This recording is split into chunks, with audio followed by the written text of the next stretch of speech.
Hi, my name's Rachel, and today we're talking about Luck in the Shadows by Lynn Flewelling, which is the first in the Night Runner series. This was commissioned by a patron who actually sent me the books, which I'm really grateful for. Thank you so much. This is a classic fantasy series, not old school as in like Tolkien, but this came out in the 90s, so this came out when I was a kid, as did Assassin's Apprentice by Robin Hobb. I haven't read Assassin's Apprentice, but I did read books 1 and 2 of the Live Ship Traders series, which is like the follow-up series. And if you love Live Ship Traders style 90s type fantasy, as in like how it's written, but you want something featuring queer characters, you need to try Luck in the Shadows. I'm just gonna put her right there. Actually, I'm just going to put the book up so you can see it. It has a couple different versions, but this is the one I have. I will attempt to keep this as spoiler-free as possible. I'm very excited to talk about this book because there is necromancy, which is a personal favorite kind of magic. This book starts out with a prologue where the big bad is doing some magic with some discs that will be important. We love magical artifacts. In this way, it is sort of reminiscent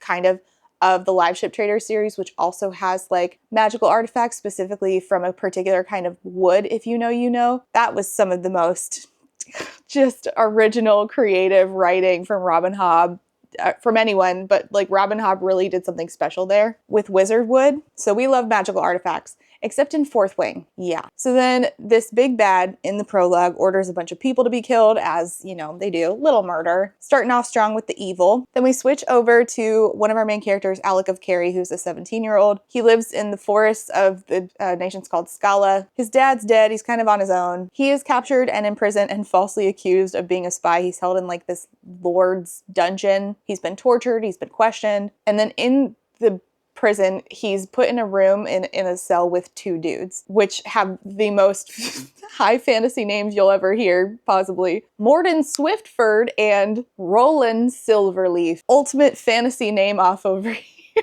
Roland begins formulating a plan to get him and Alec out of the prison, out of this dungeon, and deduces that Morden is a spy. So Roland kills Morden. Again, we're just starting off strong with the murder. A lot more murder than I thought we would be having. I mean, only twice, which isn't a lot, but unusual, right? So Alec and Roland Silverleaf escape. Roland is very accomplished and smart as far as like evasive maneuvers, getting them out of this prison and, you know, not being caught on their way out of this area. So it's like obvious that there's more to him than he's letting on. He reveals his name is actually Sergil, which I've heard a little bit about this book, and I heard about Sergil. So when it was Roland Silverleaf on page, I'm like, who the fuck? I'm like, oh, Sergil, right. And when he was Roland, he's like, I'm just a bard. Sergil is a bard sometimes because he takes on many hats because he's a spy. So he reveals to Alec, I'm actually a spy. He will eventually take up the part of being a bard again, which is half the fun, is all the different personas that Sergil puts on during this, including, but not limited to, at one point, he has to pass himself off as a woman, posed as a lady. We had a lot of fun. So Sergil tells Alec, come with me. I'm going south, I'm working, I can train you in my line of work. So they go on this journey, which is great because we love a journey that involves training an apprentice. So Sergil is becoming like a mentor to Alec. He teaches him spying and thievery and even like sign language of how to communicate, like when you cannot verbally communicate, which I love seeing in books. I love seeing sign languages in books. I actually just read the Akana Phoenix's The Empire Wars, which also featured some sign language. Does Fourth Wing also have it? Yes, but Fourth Wing sucks. So don't offer that as a suggestion. I've already experienced that. But if you have other books that do that, I would like to see them. Yes, I know also J. Kristoff's book has it. Don't. I've already read it, and you know what? I actually liked it, but I think he is such a crappy person. So boo, no J. Kristoff here, please. But other books that have sign in it, please deliver them unto me. Thank you. So Alec eventually learns that Sergil is specifically a spy for the Queen of Scala. He takes his job very seriously. He's a master of disguise. He has like a lot of different things that he's good at because he has to take on these personas. So yeah, he can sing, and he's also good at thievery. And he's also a member of a group called the Watchers, which is this group trying to keep the kingdom from falling into peril, to put it as vaguely as I can. So Alec, who's sort of, it doesn't have a lot to him, he doesn't really have like a lot of skills or anything, becomes this mentee, and he's learning all this stuff, and you see it on page, which is great. I love a mentor-mentee relationship that isn't just brushed over, like, and then he got mentored. Next paragraph, he's a professional at everything he does. Like, I like seeing the progression. including seeing him go from being like this like really sweet, just, you know, run-of-the-mill Joe Schmo to being sort of like smarter and cunning of spy. I don't want to see like one training scene and then just have them be like proficient at everything they do. I want to see the mentee having to learn that they even have like this new muscle and then actually work to like grow this muscle. The muscle being spy work in this analogy, sorry. And through this, we actually see them, since it's not glossed over, we see them bond, which is great. I love a mentor-mentee relationship that we actually get to see cultivate on page and isn't just brushed over and we're told they're bonded now. So we see them build this trust, this friendship, this loyalty. However, I will say, so as I said, I got that framed there. As I said, this is a series overall. I know that features queer characters. I do know a little bit about this. I have watched one review of this one time somewhere. However, the queer rep in this book, there is really no like queer relationship in this book, like front and center. This is just about the mentor and mentee relationship. Although Serigal, like, you know that he is a queer man right off, like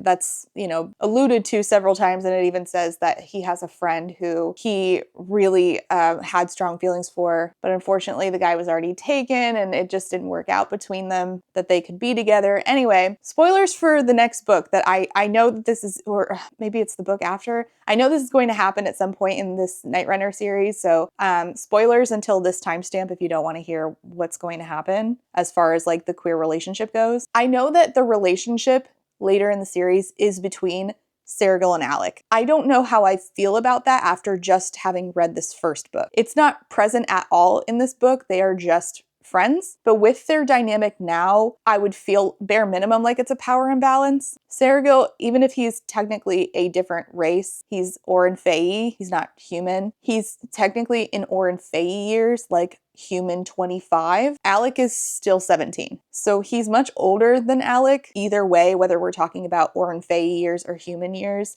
he's older in a way that I don't see myself being like super cool with them being together. Even if we take into account Alec being like a very mature 17-year-old, I still don't like the idea of it. I'll have to see how it pans out, but initially like my response is, oh, I don't like that. I don't care how mature a 17-year-old is. You would never have caught me at 25 dating a 17-year-old. I don't care. It's still a 17-year-old. Again, I'll have to see how it pans out, but for now I'm like, oh, I wish that this was between Serigal and somebody else, or Alec and somebody else his age. I'm glad for queer rep. It's pretty normalized in this book to be queer, but I'm still waiting to see if something happens that somehow changes my mind about Serigal and Alec. I just don't know why, if we were going to do that, why we couldn't age up Alec. But I don't know, maybe in the next book it's like several years on. Okay, let's talk about the magic. So there's several different kinds of magic in here. I think that this will appeal to people who want to see a wide variety. So sorceries in this, it involves like,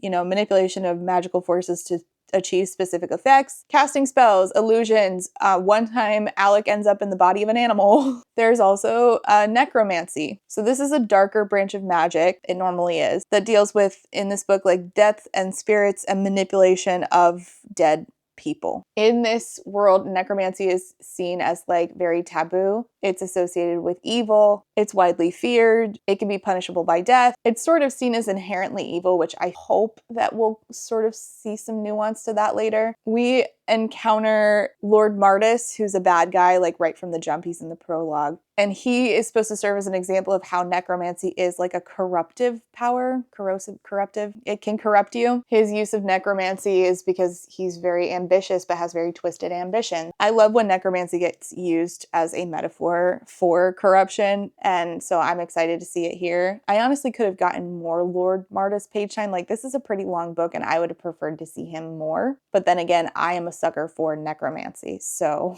if it's going to be in the book, I'm like, more! There's also healing magic, and there is, again, those magical objects that I mentioned earlier. So things can be like channeled through them, or something can be imbued into them. So like Serigal experiences this, where a disc that is, I don't want to give a lot away, magical properties are involved and bad things happen. And then Alec has to, poor Alec, towards the beginning of the book, like Serigal's like just down and out, and Alec's like, I don't know what to do. And he's just lugging this guy around, like trying to get him to where he needs to go to get him help. And when he gets gets there, I felt for him because they basically like give him a pat on the back, like, you did good, kid. Like you got him where he needed to go. And Alec's like, fuck.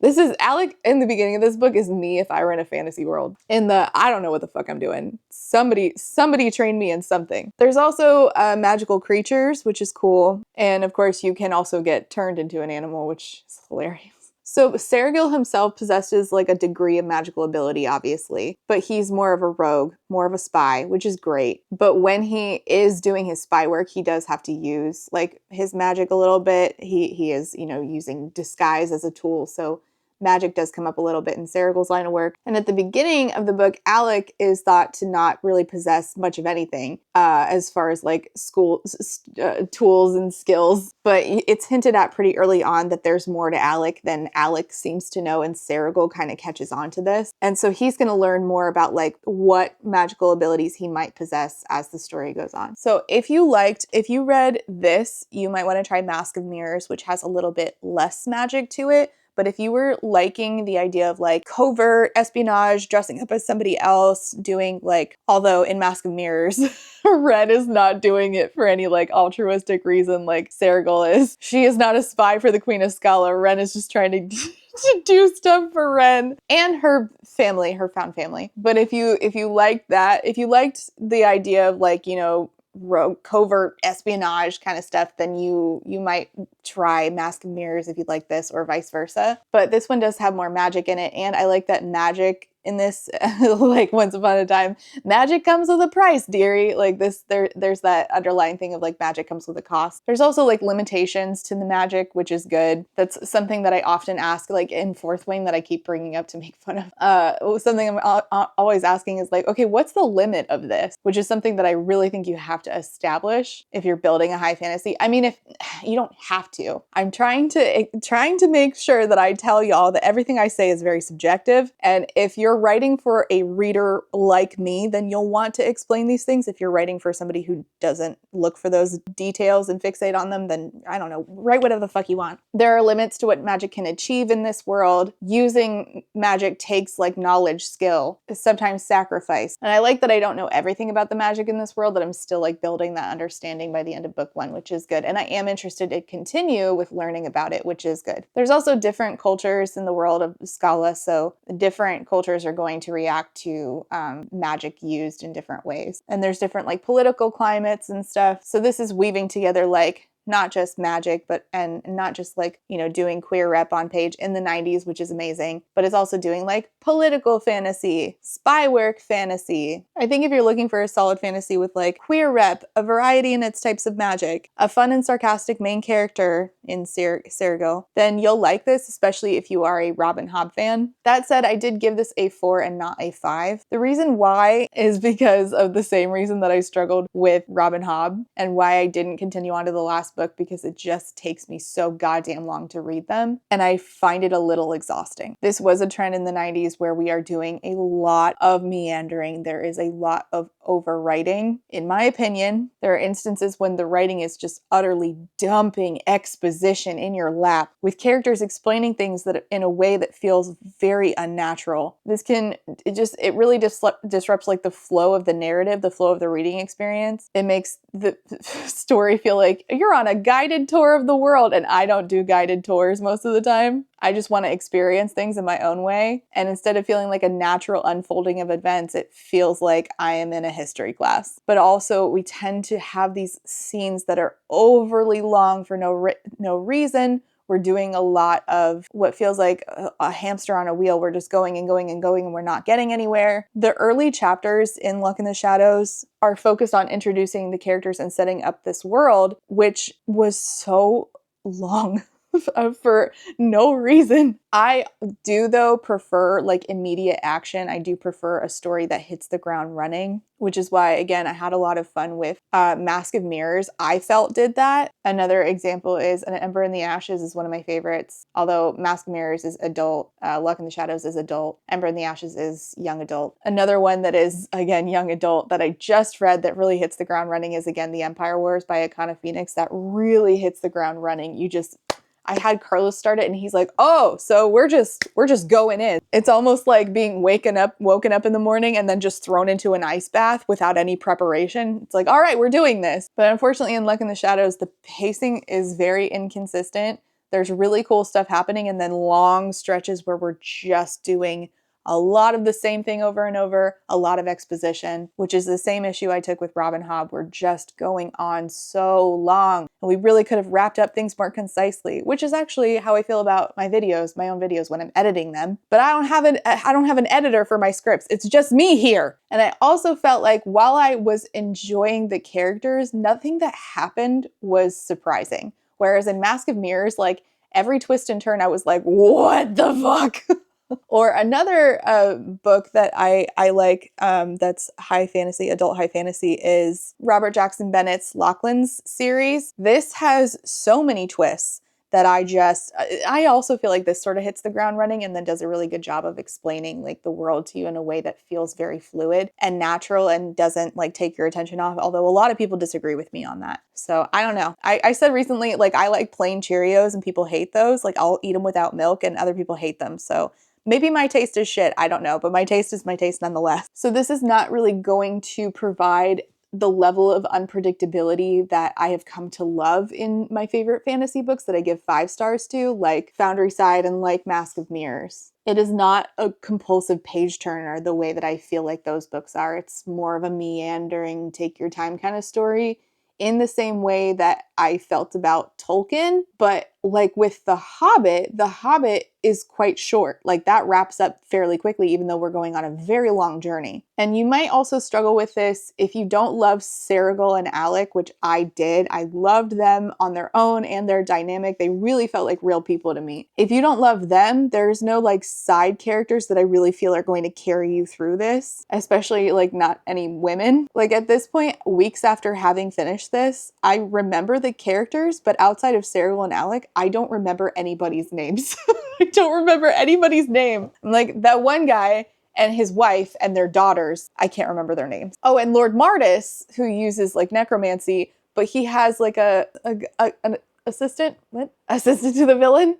Wrong book. And I don't remember his name either. And again, Lord Martis is kind of underutilized. I also don't remember the Queen of Scala's name. Shit. Again, Lord Martis is kind of underutilized. So I feel like really you're only going to have a good time in this if you like a long journey, if you like the main characters, if you like a mentor-mentee relationship, if you like those and that old school style fantasy that was very popular in the 90s. You're gonna dig this, especially if you want to see something with like queer characters, although there's not like an on-page queer romance as of yet. So if that's something that sounds good to you, you should try Luck in the Shadows. I gave it a 4. I had a lot of fun with this. It's just good old-fashioned fun, but also little yay, you know, just like me. So I really dug this and I'm excited to get into the next one. I'm just hoping that the pace picks up a little bit and that we do, honestly, I feel like this could benefit from a little more POVs. And I also recommend either reading the physical copy or reading the ebook because I tried to read the audiobook and oh my God, I kept falling asleep, which has happened to me with books I think are good, but I can't read the audio because the narrator's putting me to sleep. So other example of this is like The Night Circus. I cannot read The Night Circus on audio at all. All right, let me know what you thought of Luck in the Shadows if you've read it. If you haven't read it, let me know if you're interested in it. If you have any recommendations that are similar to this, let me know what your favorite like 90s fantasy is. If you made it this far, leave a, I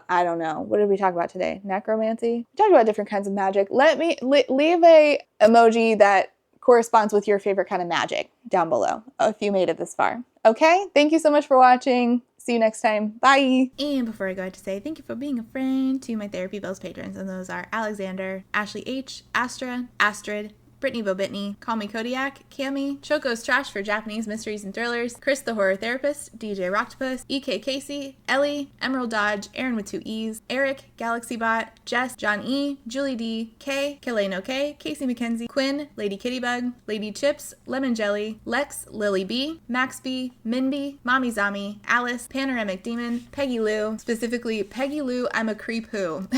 Peggy, Rain, Reese, SJ, Sadwich Bree, Samar, Scarlett, Shiny, SMK, Spoopy, Steph B, 2 Orbit, Urchin Audrey, White Raven 13, Zorvictia, Chai Guy, and Bibuli Baby Dragon. I think I did it right this time.